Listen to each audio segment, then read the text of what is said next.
Feliz día, mis hermanos, les habla un día más Teo Hernández y hoy día, mis hermanos, voy a compartirles un capítulo más de las Sagradas Escrituras, capítulo número 36 de Isaías. Vamos a poner atención, mis hermanos, abramos el corazón y abramos el entendimiento para escuchar la palabra de Dios. Y la leo en el nombre del Padre, y del Hijo, y del Espíritu Santo. Amén. En el año 14 del rey Ezequías, Sennacherib, rey de Asiria, fue a atacar todas las ciudades fortificadas de Judá y se apoderó de ellas. El rey de Asiria, desde Laquis, envió donde el rey Ezequías a uno de sus generales con una numerosa tropa. El general se colocó cerca del canal del estanque superior, junto al camino del campo del batanero. A su encuentro salieron el mayordomo del palacio, Eliakim, el secretario Sobna y el canciller Joás, hijo de Asaf. El general les dijo: transmitan este recado a Ezequías. Así habla el gran rey, el rey de Asur. ¿En quién pones tu confianza? ¿Acaso crees que para hacer la guerra las palabras reemplazan a la sabiduría y a la fuerza? ¿En quién te apoyas para rebelarte contra mí? Yo sé que cuentas con la ayuda de Egipto, pero no es más que una caña rota que se rompe y traspasa la mano del que se apoya en ella. Así se porta Faraón con todos los que confían en él.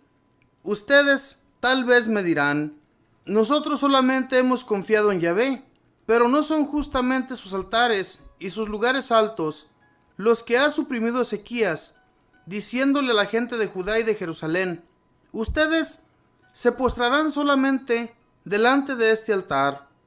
Pues bien, haz una apuesta con mi señor, el rey de Asur. Yo te doy 2000 caballos, si puedes encontrar jinetes para montarlos. Pero ni siquiera eres capaz de hacer retroceder al más insignificante de los generales de mi patrón. Mientras confiabas en Egipto, pensabas que te daría carros y caballerías. A mí Yahvé me traía a este país para arruinarlo. Pues Yahvé fue el que me dijo: sube contra este país y arruínalo. Eliakim, Sobna y Joás respondieron al general: por favor, habla a tus servidores en arameo, que entendemos, pero no nos hables en judío frente a esta gente que está encima de las murallas. Pero el general les contestó: ustedes se figuran que mi patrón me mandó a decirles estas cosas nada más que a su patrón y a ustedes, y no a la gente que está sentada encima de las murallas, y que junto con ustedes está condenada a comer sus excrementos y a tomar su orina. Entonces el general se puso de pie y gritó con fuerza en judío: oigan el mensaje del gran rey de Asiria. Así habla el rey: Ezequías los engaña, es incapaz de salvarlos de mis manos. No lo crean cuando trata de que ustedes confíen en Yahvé. Que no les diga a ustedes que Yahvé los librará sin duda alguna, y no permitirá que esta ciudad caiga en manos del rey de Asur. No le hagan caso a Ezequías, sino más bien al rey de Asur, quien les promete lo siguiente: si hacen las paces conmigo y se rinden a mí, cada uno de ustedes comerá los frutos de su viña y de su higuera y tomará del agua de su pozo, hasta que venga y los lleve a una tierra como la de ustedes, tierra de trigo y de viñas, tierra de pan y de vino. Ezequías los está engañando al decirles: Yahvé nos salvará. ¿Pudieron acaso todos los dioses de las naciones salvar cada uno de su país de las manos del rey de Asur? ¿Dónde están los dioses de Hamat y de Arpad? ¿Dónde los dioses de Sefarvaim fueron capaces de libertar a Samaria de mis manos? Entre todos los dioses de esos países, ¿quién ha sido capaz de librar a su país de mis manos? ¿Y Yahvé va a librar ahora a Jerusalén? Todo el mundo guardó silencio y nadie le respondió, pues esa era la orden del rey: no le respondan. El superintendente del palacio, Eliakim, hijo de Hilcías, el secretario Sobna y el canciller Joás, hijo de Asaf, volvieron a casa de Ezequías con la ropa rasgada y le contaron todo lo que les había dicho el general. Palabra de Dios. Te alabamos, Señor. Es lo que siempre ha pasado, mis hermanos, con las naciones poderosas. Se les hace tan fácil ir a otras naciones y devastarlas, hacer de ellas lo que se les pega en gana, por el simple hecho de ser naciones muy poderosas. Aquí en este capítulo, estas tres personas fueron a presentarse ante el general que estaba encargado de los soldados del rey de Asur. Se le hacía fácil a ese hombre ir con ellos y amenazarlos. Sin embargo, si ustedes, mis hermanos, leen el siguiente capítulo o simplemente nos escuchan al día siguiente de mañana para que vean la continuación de este capítulo y se darán cuenta cómo Dios salva a este pueblo de esa nación. Todos estos sucesos pasaban en aquel tiempo, al igual que tal vez a hoy en la actualidad, simplemente que nosotros no nos damos cuenta porque cada quien vive tranquilo y feliz en sus hogares. Sin embargo, hay muchos países que están en guerra, siempre están peleando por apoderarse de lo mejor de aquel país. Nos damos cuenta cómo los países de Medio Oriente son unos países muy ricos, tienen mucho petróleo, y cómo los presidentes de otros gobiernos quieren apoderarse de esas naciones. Nos damos cuenta de eso.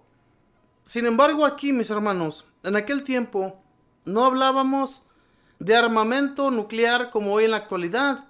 En aquel tiempo, los reyes que tenían poder tenían a su mando a muchísimos soldados y tenían muchas armas que utilizaban solamente con sus manos. A hoy en la actualidad no, mis hermanos, a hoy en la actualidad tiene que ser a balas y bombas. Hoy no es lo mismo. En aquel tiempo solamente se mataban los que iban a la guerra. Ahora es muy diferente. Mueren muchos civiles, mucha persona que no tiene nada que ver con los guerrilleros, pero que a los gobiernos, en fin y al cabo, a ellos no les importa nada. No les importa lo que pueda suceder con su gente. A ellos lo único que les importa es adquirir ganancias de aquel país al que están invadiendo. Así sucedía también en aquel tiempo, nada más que, como les digo, ellos iban a la guerra y peleaban unos con otros. Y este general que mandaba a los soldados del rey de Asur los fue amenazando diciéndoles que si los dioses de aquellas otras naciones a las que ellos ya habían invadido no habían podido hacerle frente a este rey de Asur, ¿cómo ahora iban ellos a poner la confianza en Yahvé? Por eso toda la gente se quedó callada, no dijo nada, porque ellos tenían una confianza total en nuestro Dios, en Yahvé nuestro Padre. Él que siempre les dio la victoria a los judíos y que se las iba a dar una vez más por las palabras de este general, que eran palabras que blasfemaban ante Dios. El Dios de Israel, el Dios en el que nosotros creemos, no es un Dios, mis hermanos, como los dioses en los que los demás países creían. Eran dioses hechos por sus propias manos. Ellos creían que Yahvé era un Dios de esos. Y no, hermanos, Dios es el Dios todopoderoso, el único que puede hacer frente a cualquier nación. Él manda sus ejércitos celestiales y nadie les puede hacer frente. Él termina a una nación cuando Él quiere. No es como los dioses esos que ellos hacían con sus propias manos. Comenzaban a ser un dios, ya fuera un animal o a veces hasta una cosa muy horrible. Un hombre, una persona, la que a ellos les podía salir con sus manos, y a ese lo consideraban un dios. Es que no es así la cosa, mis hermanos. El Dios de Israel, el Dios todopoderoso, este Dios los iba a sacar adelante. Y por eso los israelitas confiaban en que Dios nuestro Señor los iba a sacar con gran poder.